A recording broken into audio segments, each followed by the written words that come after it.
Everybody, it's Glenn from Fat Glenn's Fish. Today's little video is going to be the first of what I hope will become a regular feature where I do a bit of a wrap and a review of what's been going on around the room for the week.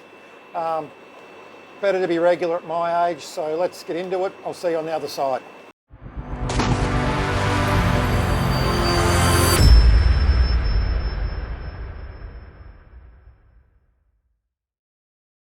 Righto, so the first thing I want to talk about is this is a project I've been working on for 5 or 6 weeks. It's going to be a brief little deal now because I'll do a better video later on.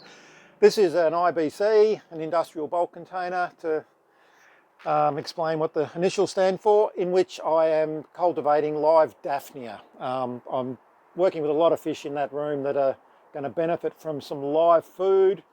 And the Daphnia, in this case, I think the species is Daphnia moina. Pretty easy to get going. I don't know how this will go in the depths of winter down here in Tassie, but it's certainly going okay now.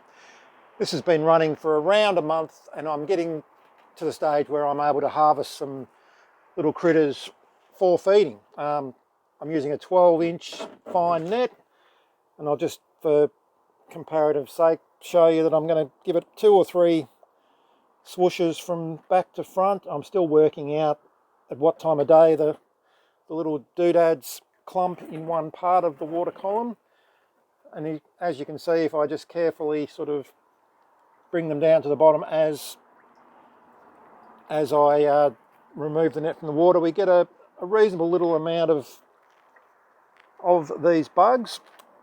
What I'm learning is how much is too much to take out, because obviously if I rip too many out in one go, I risk knocking back the productivity of this thing for a little while. I'm also working on green water and such as a food source for these, because at the moment I'm just feeding them on some old fish food, and that's working quite well. But this is 1,000 odd litres of water. It's going to get pretty hectic once it kicks in properly. So yeah, we've got some nice little bugs there. I've just used that box today for demonstration's sake. We're going to concentrate that down a little bit for what I do inside, which is normally just a smaller vessel of water, easier to work with.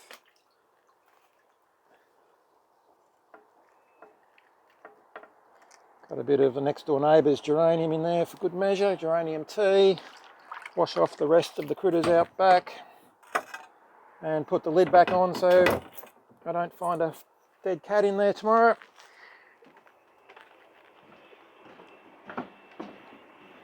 Walking past the clutter that goes with any good fish room.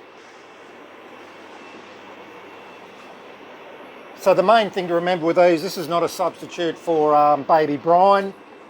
I'm going to feed this to a tank full of Chalanochromis brachades. They've only seen this once or twice so far, but they don't take long to get the idea. Those fish are maybe 3.5, 4 centimetres, the bigger stuff. And they do look to really be enjoying it. One of the benefits of this over the baby brine obviously is the ongoing cost. But also these critters stay alive in the water until they get eaten, whereas your baby brine will eventually fail as they osmoregulate to death, basically. This is another tank that's been enjoying it. This is quite a pretty tank of Tanganyikans. These are some Cyprichromis and some Reganochromis. They'll be the last fish out. A couple of brevis and a couple of Xenotilapias. But this tank's been getting this food for a week and a half, 2 weeks now. They're a bit more used to it, and they do get out and amongst it pretty quickly. So yeah, very happy with the way this project is tracking. More to come. Okay, I'd just like to thank my daughter Caroline for helping out with the filming in that first section. It makes a nice change from trying to set up tripods and all the rest of it. This beautiful group of fish is my cobalt blue colony mixed with a youngish group of Nebochromis chrysogaster, beautiful species of hap that aren't all that common in Australia anymore, I believe, and I've got to thank my good bud Matt over at Integral Aquatics in Melbourne for sending me down some of these. This is a project we've sort of worked on together a little bit, I guess, over the last few years, and God bless Matt for keeping these chugging along and going well in the hobby. I haven't managed to get a result breeding them yet, but it's just been a bit of a timing issue, I believe, and I am sure I'll get them going soon. Beautiful fish. This is the rebuilding of a marriage gone south. This is a rather sad looking female Ornata pinus, Lamprologus ornata pinus, that up until a few days ago wasn't allowed to be anywhere near the bottom of the tank. The male in the back of shot there went a bit rogue on me. I haven't had fry from these for a little while, and the last time I harvested it kind of set off a bit of a downhill trend. Thankfully he's finally letting her back down to the bottom. They're not looking great for coloration or markings just at the minute, but a bit of that live feed that we started out the bid with, I think they'll come along leaps and bounds. Here is a pleasant surprise. It looks terrible because it caught me by surprise. These are Gnathochromis pomaxillaris babies that came out of nowhere a week or two ago on the day that I actually went out to do the clean and water change on this tank.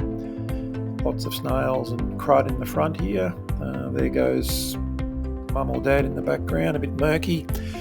But yeah, nice to have another batch of Gnathos coming through, and there's a couple of people I need to get in touch with to get some of these out to. They've been pretty bloody popular, and I'm finally working through my backlog of orders from all those years ago.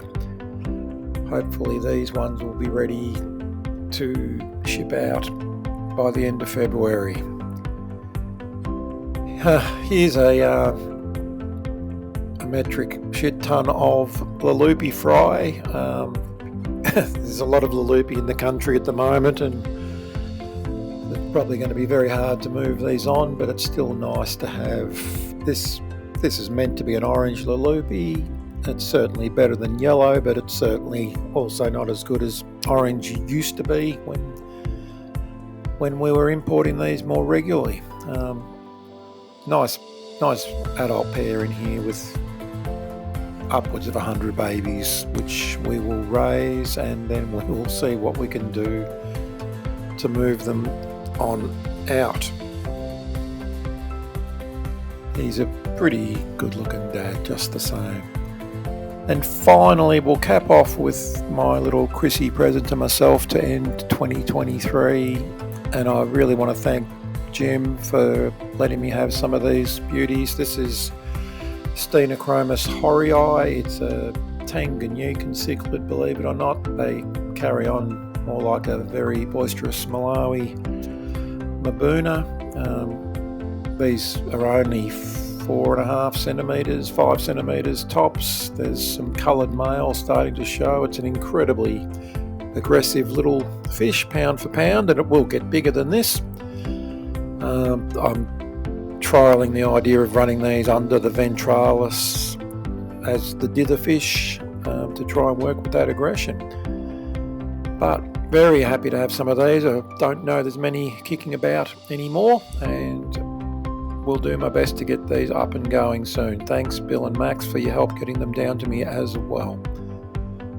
So that'll do it for this week's video. We'll leave off here at the end of 2023. Happy New Year to you all, and see you in the next one.